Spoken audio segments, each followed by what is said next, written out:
Hello, friend. My name is Derek Carter, and in this video, we're going to be looking at an example of what's known as an image segmentation task or example. But before I do that, let me just discuss a little bit about some of the different kinds of computer vision tasks that would be good for you to be aware of. Okay, so in our previous unit, we looked at an image classification task. Okay, so but that's not the only kind of computer vision task that you might apply deep learning to. So quickly, I mean, the classification that we were looking at was a single label classification. So just a binary classification, like the cats versus dogs. So, that's what the left-hand side single label classification is looking at. In this case, it's multi-class though. So the idea would be from pictures, we would like to identify the activity happening in them: biking, running, swimming. There could be more than the three kind of labels. You can do a classification, but where you have like multi labels. So identifying, which things are in the picture. There's people, there's bikes, there's people, persons, there's trees, things like that. So in this lecture video, we're actually going to give an example of an image segmentation. So the goal for image segmentation is to segment or partition an image into different areas, okay? So, but, one way I kind of think of image segmentation is we're still doing a classification, but every individual pixel on the image we're going to put into a class. So for example, we can imagine that there's three classes in the lower left for this image segmentation. There's background, or there's so like background, or there's pixels that are part of bikes, the red ones, or there's pixels that are part of a person, right? So in that case, kind of the way I think of a typical segmentation task is every single pixel in the image we want to classify as one of those three classes: background, bike, or person. Okay. The other type of task is object detection. So typically in that, what you want to do is draw bounding boxes around the objects that you detect. And then further, you might then apply a kind of classification. So for each bounding box, you might want to do a classification. So what was caught in that bounding box? So a person, a bike, so on. Right? There's no clear boundary between these. So, for example, one way that you can implement like an object detection is if you can identify the different objects. So, like on my segmentation over here, there was two people. So, if I could have identified these pixels as belonging to person one and these pixels as belonging to person two, then it's easy to calculate a bounding box that bounds person one and a bounding box that bounds person two, and so on,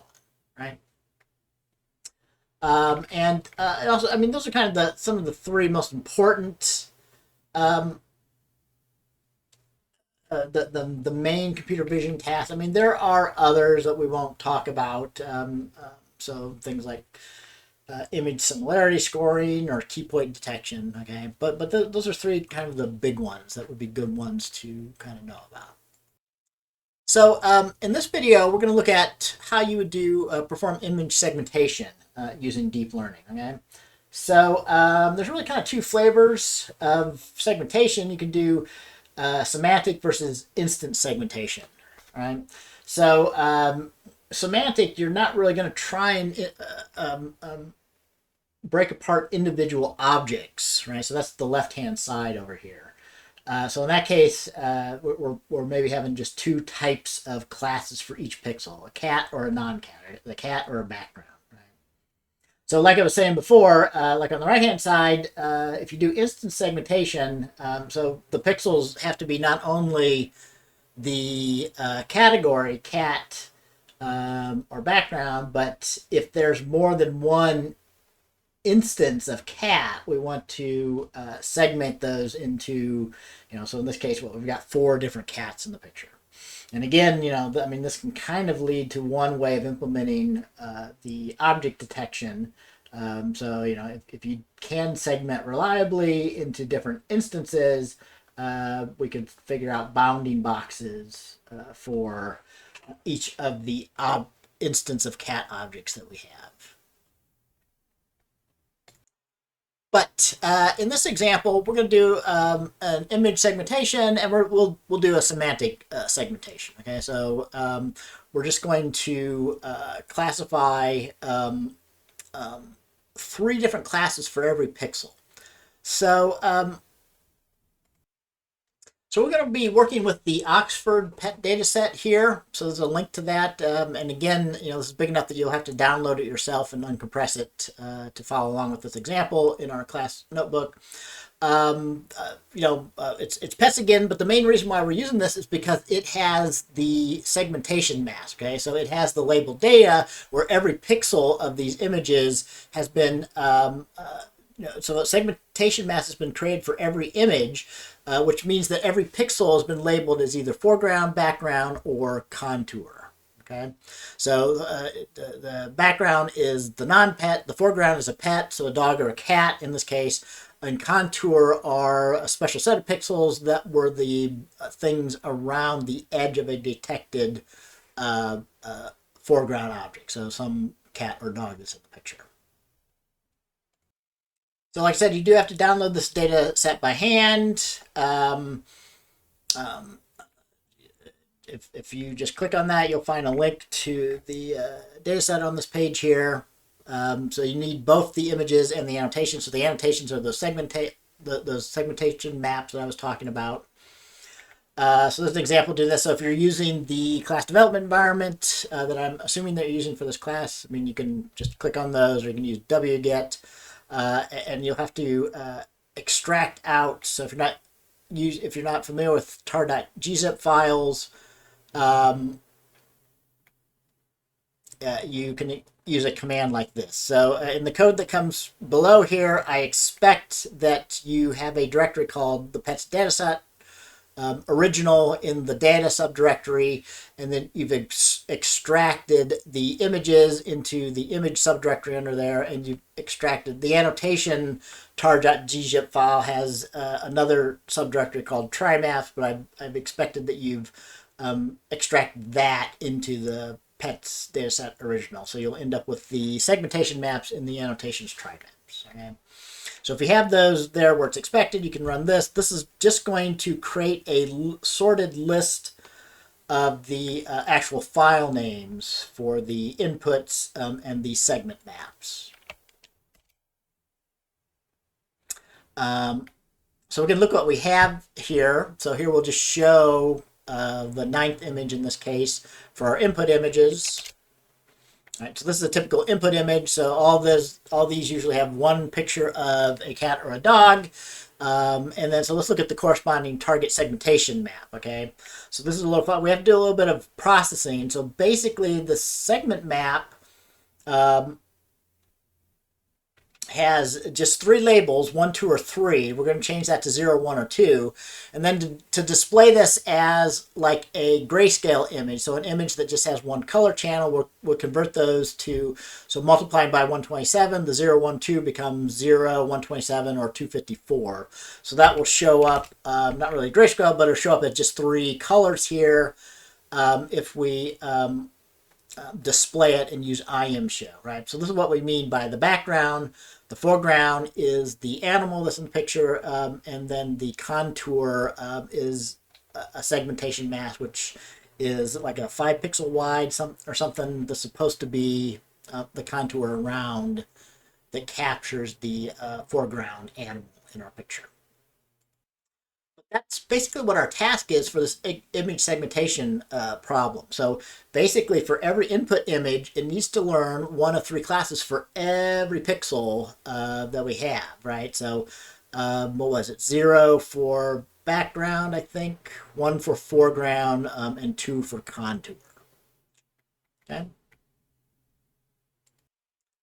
So now we need to load that data. So we only actually loaded the names of the files. So I'll let you look at the details of this. We're not using a TensorFlow dataset like we did on the previous example for reasons. So in this case, we're just going to load these into NumPy arrays that will be suitable to be passed into the keras fit function so we can train with these data. So you see the result, if you run this, is that we end up with several NumPy arrays. So for example, our trained input images and our trained targets. We're still loading all the data. So, there are, so I didn't mention the size of the data sets that we have here. Okay, so once those load, it might take a little bit of time since it's loading all these from file into memory. So you can see the resulting shape here. These are just regular NumPy arrays. We're not going to use a test data set. This is kind of a small example. So we just save back 1,000. So the validation samples have 1,000 of the 7,400, a little bit under 7,400. So we end up for the training 6,390 samples. All these images were resized to 200 by 200 pixels. Notice, and they're color images, so they come in with red, green, blue color channels, right? So but notice that the shape. So for our binary classification, our labels or targets were just a single number, 0 or 1, right? So either it's a cat or a dog for binary classification. In this case, we end up with a 200 by 200 set of integers, which are 0, 1, 2 for foreground, background, and contour. So, we already plotted that, but that's basically what's in this. So we have to learn a mapping from these images, color images, into our segmentation map. That's the task. So now it's time to define our model. So let's look at what the architecture of a deep network would look like to do a typical segmentation task. All right. So here we'll use the keras functional API. So we start with some convolutional 2D layers. Notice we don't have any max pooling, and we've got another layer type here, convolutional 2D transpose. Okay. So here's a summary of what the model looks like. So notice as we're going down from the input here, we are using rescaling again in order to convert our RGB values into values from 0 to 1, floating point values. So as we go down for the initial convolution 2D layers, every other layer is doing a stride of 2, right? So remember, we talked about this. Instead of doing downsampling using max pooling layers, we're doing downsampling using the strides on the convolutions, and there's a purpose for that, right? So if you look at the top, we start off with these 200 by 200 shaped layers, so our size of our filters does go up till we get to the midpoint here, 64, 128, 256. So the feature maps learned by the convolutions get bigger and bigger. Because we're doing the downsampling using the strides, the shape goes from 200 by 200 to 100 by 100 to 50 by 50 to finally 25 by 25 in the middle part here. So at the end of the middle part here, we end up with a 25 by 25, 256 sample feature map. Okay. So the second half of this model uses these convolution two-dimensional transpose. So basically the first half of this model it creates a feature map of that shape, but we need our final output to be the same shape as the target mass, right? So remember, we need to make predictions that for every pixel, 200 by 200, that predicts what the category is. Yeah, and again, it's 3, although, it's not 3 because we have 3 color channels. We have 3 potential classes for every pixel, so foreground, background, or contour. Right? So at the end, we actually need to have a softmax for every pixel that gives us the probability that it's 0, 1, 2, foreground, background, or contour. Right? So that's what we end up for the final. So instead of having a dense layer, we have just a convolution 2D as our final layer. That's a softmax. With 3 outputs. So it's a softmax over every one of our 3 classes that a pixel can be here. Okay. So back to these convolutional 2Ds, these are doing upscaling. You can think of it as a kind of a convolution layer that learns to upsample. Okay, so basically what happens is we kind of compress our representation down to this abstract, hierarchy, and then we uncompress it back by going through these 2D transpose, right? So back to the same size we started with, but hopefully we've learned a representation so that we can identify each individual pixel, which is its category that we need to predict for it. Okay. So we're ready to now try this model out, right? So we can compile and fit it. So again, effectively, we have softmax out here. So we have 200 times 200 of these softmaxes, but our label is really just an integer 0, 1, 2. So again, like we've seen before, in that case, we're going to use sparse categorical cross entropy since we have a multi-label classification for each individual pixel. Okay, so this example will take some time. So if you don't have a GPU, this might not be doable for you. But let me go ahead and start the train here, and let's see what results we get with this model. So the fitting has finally finished for my model here. So let's go ahead and look at the results. So you might notice that we weren't tracking accuracy. Accuracy isn't meaningful overall. You can't tell whether the mask is accurate or not. But you could have a per pixel accuracy.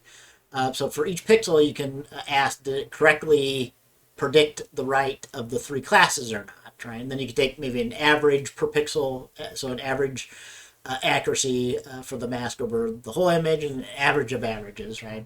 So that's not a metric, I believe, that's given in one of the basic ones that's given in Keras, but you could write that metric for yourself if you wanted to. So if we look at the training loss here, usually it will start overfitting near the end. It might not have quite gotten there. So sometimes it might take more than 50 epochs. So I probably should increase the epochs a little bit more. But there is some evidence that it was maybe starting to level off. So if we'd gone another 10 or 20 epochs, we might have started to see the loss begin to creep back up again. So as we've done before, we were checkpointing that so we can get our model that had the best validation loss, which is probably somewhere around here, 45 or so, and look at the results. So again, we don't have a single accuracy, but we can look at how it segments images. So here we pull off one image from our validation set. So we're using this image to take a look at how it segments it, right? So here, so when you ask for predictions, so notice, when you do a predict for our trained model, what do you expect to get back, right? You expect to get back something that's shaped 200 by 200, and in this case, we didn't ask for like the final prediction. So yeah, we get the three probabilities of each class. So we need to do an argmax on that to see what our actual prediction was, whether it's background, foreground, or the contour, right? So this is what this utility function does. So it does the argmax on the prediction, so that collapses it down to a number 0, 1, or 2. And then we do the same manipulation we did before, so we can visualize this. So by multiplying by 127, we can treat this as a grayscale image or just a single color channel image. So it looks like this. And so it usually does pretty good, right? So a few artifacts, but the contour there, and we see the foreground that it's getting. We could try another image real quick. So let's try the 10th one. So the 10th one is another dog. So let's see what it looks like for that, right? So again, it won't be perfect. There'll be some artifacts. Didn't get the contours all around there, but in general, it'll perform pretty well to segment the image. So, all right, with that, that's the end of this video. I hope that example was helpful for you for understanding the basics of how a segmentation task would look. So the architecture looks a little bit different. So just to summarize real quickly, there's two different flavors of image segmentation. We looked at semantic segmentation, so we didn't have a data set that had multiple objects of the same kind in it, right? So that's instant segmentation. So if you want to do segmentation, but there's possible that I have 2 dogs or 3 dogs, you might want to do also identify the individual instances or the individual objects that you have. So a segmentation mask is just, it's the equivalent of a label, but it's really the class for every individual pixel. So I kind of, to me, I kind of think of image segmentation as doing image classification, but for every individual pixel that you have on your input images.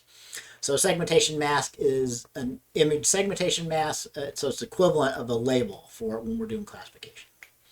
And so the architecture for segmentation is different. You have to kind of go down, similar to what we did for classification, to a compressed representation. Then you have to uncompress that back out. So you have to end up for your final layer with a convolutional layer that ends up as the same shape as your original input image, so that you get a prediction for every pixel. All right, so that's it for this video. I hope that was useful, and I hope I will see you in the next video.